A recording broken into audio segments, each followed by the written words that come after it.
بسم اللہ الرحمن الرحیم۔ السلام علیکم ناظرین، آپ یوٹیوب چینل دیکھ رہے ہیں، میں توکل حسین ہوں۔ سابقہ وزیر اعظم عمران خان نے جو لانگ مارچ جہاں پر ان کے اوپر قاتلانہ حملہ ہوا تھا وزیر آباد کے مقام پر ڈاکٹر ظفر علی خان چوک کے اوپر، وہاں سے ہی وہ دوبارہ اب لانگ مارچ شروع کرنے والے ہیں اور لانگ مارچ کی قیادت شاہ محمود قریشی کریں گے اور آج سے یہ لانگ مارچ شروع ہوگا اور عمران خان ویڈیو لنک کے ذریعے خطاب کریں گے۔ عمران خان کے بقول کہ ان کو گولیاں ایک آدمی نے نہیں بلکہ دو آدمیوں نے ماری ہیں۔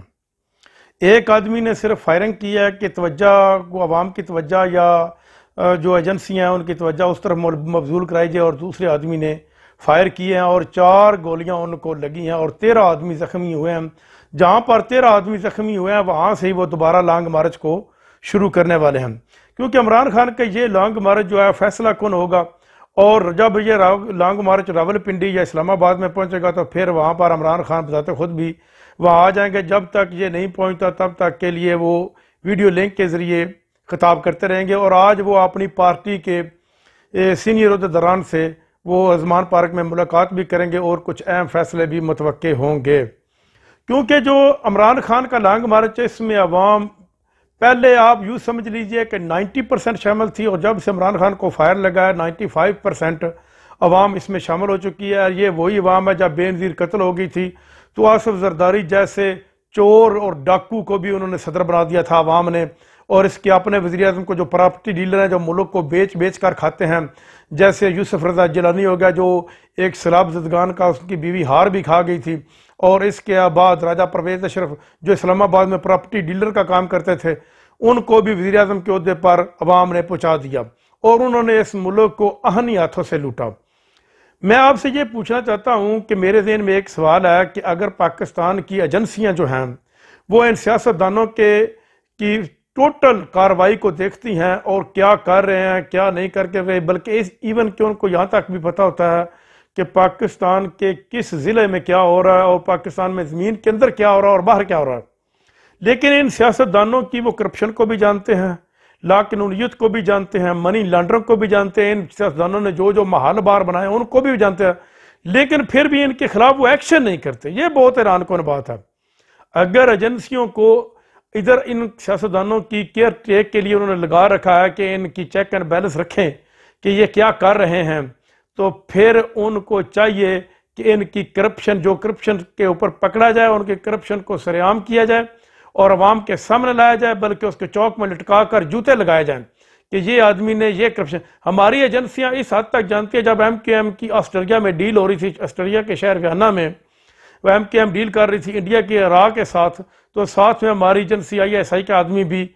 پوری مخبری اس نے کر لی تھی، اور پھر جب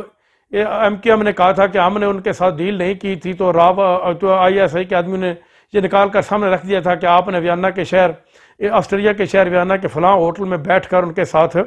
ڈیل کی ہے۔ یعنی کہ اس حد تک ہماری ایجنسیاں جانتی ہیں اور اس حد تک بھی جانتی ہیں کہ دنیا میں کیا ہو رہا ہے، لیکن ان سیاستدانوں کو، بیوروکریٹس کو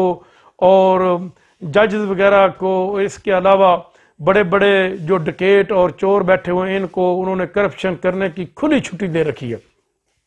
ان کو پتہ بھی ہے کہ یہ لوگ کرپشن کرتے ہیں، لیکن اس کے باوجود بھی انہوں نے ان کو کرپشن کی ایک کھلی چھٹی دے رکھی ہے۔ اب آ جاتے ہیں پنجاب اور KPK میں گورنر راج کی طرف۔ KPK اور پنجاب میں گورنر راج کسی صورت بھی نہیں لگ سکتا۔ اس کی وجہ یہ ہے کہ جب بھی یہ گورنر راج کے لیے سمری بھیجیں گے تو سمری صدر پاکستان کے پاس جائے گی، جبکہ صدر پاکستان ڈاکٹر عارف علوی ہیں، اور عارف علوی اس سمری کو ریکمنڈ نہیں کریں گے۔ جب تک وہ ریکمنڈ نہیں کریں گے تو گورنر راج نہیں لگایا جا سکتا۔ اگر یہ صدر عارف علوی کو عہدے سے ہٹانا چاہتے ہیں تو یہ ناممکن ہے۔ اس کے خلاف ان کو 4 اسمبلیوں سے ووٹ لینے پڑیں گے جو ان کی تعداد عددی طور پر کم ہے۔ اگر ایسا نہیں کر سکتے تو اس کے خلاف سول نافرمانی کی امپیچمنٹ کی ایک چلانی پڑے گی ان کو تحریک، وہ بھی ناممکن، اس کے لیے کافی عرصہ لگ جائے گا۔ 1 2 3 صورتیں ایسی ہیں کہ خدا نہ کرے اللہ پاک ان کو لمبی زندگی دے، اگر صدر عارف علوی کسی وجہ سے ناگہانی موت کا شکار ہو جاتے ہیں تو اس کی جگہ پر سپیکر جو ہے قومی اسمبلی وہ صدر کے فرائض سر انجام دیں گے۔ اگر ایسا نہیں ہوتا، وہ بیمار ہو جاتے ہیں یا ذہنی مزدور ہو جاتے ہیں، تو پھر بھی وہ دے سکتے ہیں، یا وہ ملک چھوڑ کر کسی اور ملک میں چلے جاتے ہیں جو ناممکن دکھائی دے رہا ہے۔ یعنی کہ ان کے اس گورنر راج لگانے کے اوپر جو ان کی خواہش ہے وہ ادھوری کی ادھوری رہ گئی ہے اور ادھوری رہ جائے گی۔ ان کے پاس کوئی اب چارہ نہیں بچا۔ 29 نومبر بھی قریب آ رہا، آج تقریباً 10 نومبر کے لگ بھگ ہو گیا اور 19 دن باقی رہ گئے ہیں، اور صدر جو جنرل قمر جاوید باجوہ ہے وہ بھی 29 نومبر کو ریٹائر ہو جائیں گے، اور اس کے بعد جو نیا آرمی چیف ہوگا ان کی تقرری دیکھتے ہیں وہ کون کرتا ہے۔ یہ ڈاکوؤں اور برٹش راج کی حکومت کرتی ہے جن کے فیصلے اب لندن میں ہوتے ہیں۔ شہباز شریف موجودہ حکومت میں 6 ماہ میں تقریباً 4 دفعہ وہ لندن جا چکے ہیں۔ وہ ایسا کر لیں لندن کو ہی ہمارا جو ہے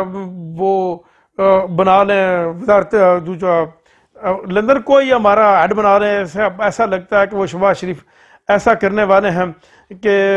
جو کیپٹل ہے وہ لندن کو قرار دیا جائے کہ وہاں پر سارے فیصلے ہوں اور وہ فیصلے پاکستان کے عوام پر تھوپے جائیں، تاکہ اب اس طرح یہ نون لیگ کی پارٹی بن گئی ہے جس طرح ایک ایم کیو ایم کسی زمانے میں ہوا کرتی تھی کہ ایم کیو ایم کے سارے فیصلے جو لندن میں بیٹھا ہوا ایک مفرور شخص الطاف حسین کیا کرتا تھا، اور اسی طرح کے آج فیصلے لندن میں بیٹھا ہوا ایک عدالتوں کا مفرور نواز شریف کر رہا ہے۔ اور اب شہباز شریف گئے ہیں وہاں پر اس کو سے ڈائریکشن لینے کے لیے کہ نیا آرمی چیف کس کو لگایا جائے، اور جب تک یہ دونوں ایک لندن گروپ اور نون لیگ پاکستان گروپ مل کر یہ فیصلہ کرتے رہیں گے تو پاکستان کا حال یہی ہوگا۔ پاکستان میں مہنگائی، بے روزگاری بے تاشا ہو چکی ہے،